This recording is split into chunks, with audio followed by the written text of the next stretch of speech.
قرآن میں فرمایا گیا والذین آمنوا اشد حبا للہ، اشد حبا للہ، اشد کا لفظ آپ جانتے ہیں شدید ترین، جو واقعی صاحب ایمان ہے وہ شدید ترین محبت کرتے ہیں اللہ کے ساتھ۔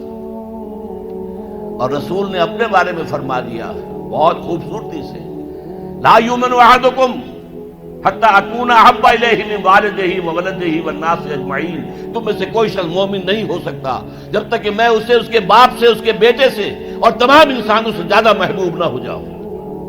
تو یہ محبت روح ہے، نظر تو نہیں آتی، نظر آئے گی اطاعت کہ آپ نے اللہ کا حکم مانا، رسول کا حکم مانا، لیکن یہ اطاعت عبادت تب بنے گی جبکہ اللہ کی محبت کے جذبے سے سرشار ہو کر اللہ کی اطاعت کی جائے۔ چنانچہ قرآن میں اس کی بڑی عمدہ مثال ہے، جب حضرت موسیٰ علیہ السلام پہلی مرتبہ فرعون کے دربار میں پیش ہوئے تو فرعون نے مذاق اڑایا کہ یہ آیا ہے یہ موسیٰ اور یہ ہارون اس کا بھائی، اور یہ ہم پر حکم چلانا چاہتے ہیں، وَقَوْمُهُمَا لَنَا عَابِدُونَ، حالانکہ ان کی قوم تو ہماری عابد قوم ہے، غلام قوم ہے۔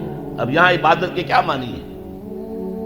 بنی اسرائیل پوجتے نہیں تھے، وہ بادشاہ کی پرستش نہیں کرتے تھے، لیکن بادشاہ کی اطاعت کرنے پر مجبور تھے، اطاعت کرتے تھے۔ اس کو اس نے کہا وَقَوْمُهُمَا لَنَا عَابِدُونَ، ان کی قوم جو ہے وہ تو ہماری عابد ہے، عبادت گزار ہے، ہماری غلام ہے، ہماری اطاعت شعار ہے، ان کو کیا حق پہنچتا ہے؟ ہماری بلی ہمیں کو میاؤں۔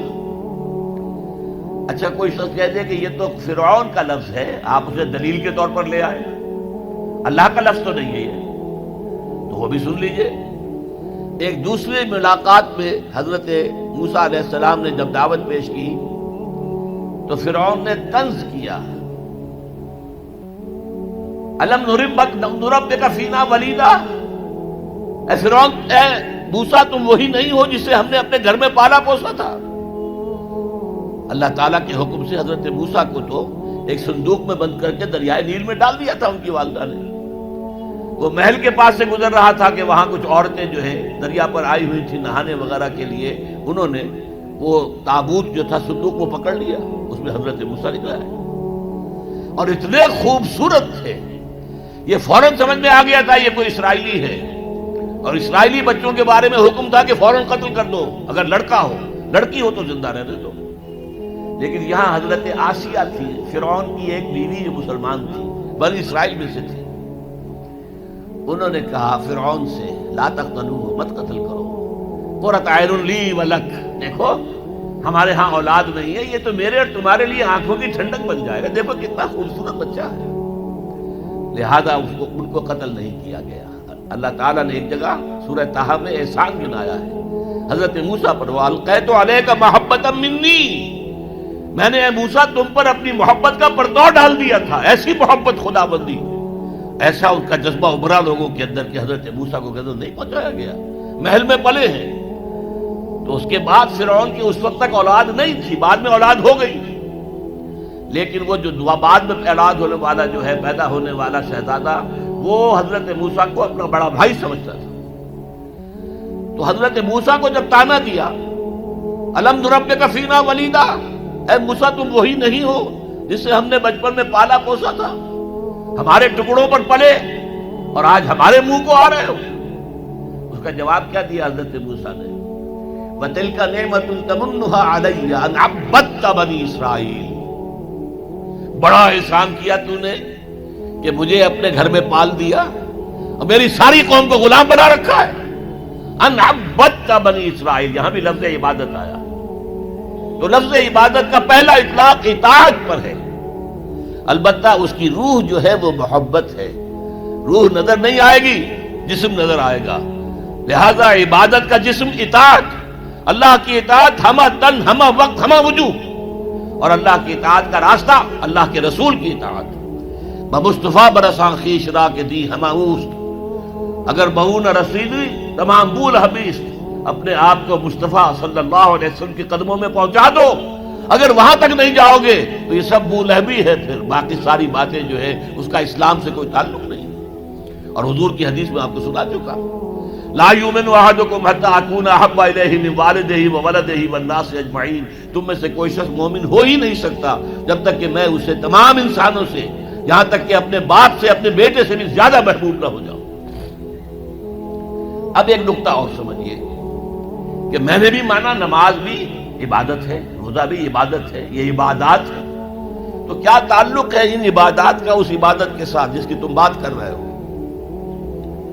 دیکھیے، یہ کوئی تمبو کہیں لگا ہوا ہوتا ہے، شامیانہ ہے، تو چار اس کی طرف جو ہے وہ کھڑے ہوتے ہیں بانس، ان کے اوپر وہ شامیانہ تنا ہوا ہے۔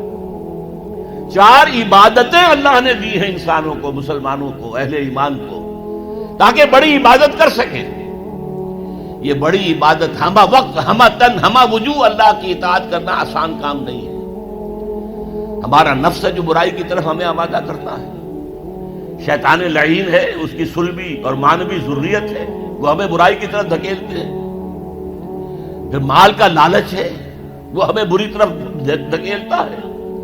ہمارے نفس کے تقاضے ہیں، چٹخارا چاہیے، عیش چاہیے، یہ ساری چیزیں جو ہیں ان کے ساتھ مقابلہ کریں گے تو اللہ کی بندگی کر سکیں گے، اللہ کی اطاعت کر سکیں گے، اللہ کی عبادت کر سکیں گے۔ لہذا چار عبادات دے دی، چار یہ بانس، چار ستون جن پر چھت کھڑی ہوئی ہے عبادت کی، عبادت۔ اور وہ ستون نمبر 1 کیا؟ نماز۔ کس لیے؟ تاکہ بھول نہ جاؤ کہیں۔ 5 دفعہ دن رات میں نکلو اپنے کاروبار سے، صبح نیند بڑی ٹھنڈی ہوتی ہے، بڑی ٹھنڈی ٹھنڈی ٹھنڈی ہوا، ساری رات حبس رہا ہو تب بھی صبح ضرور کچھ نہ کچھ ہوا چلتی ہے۔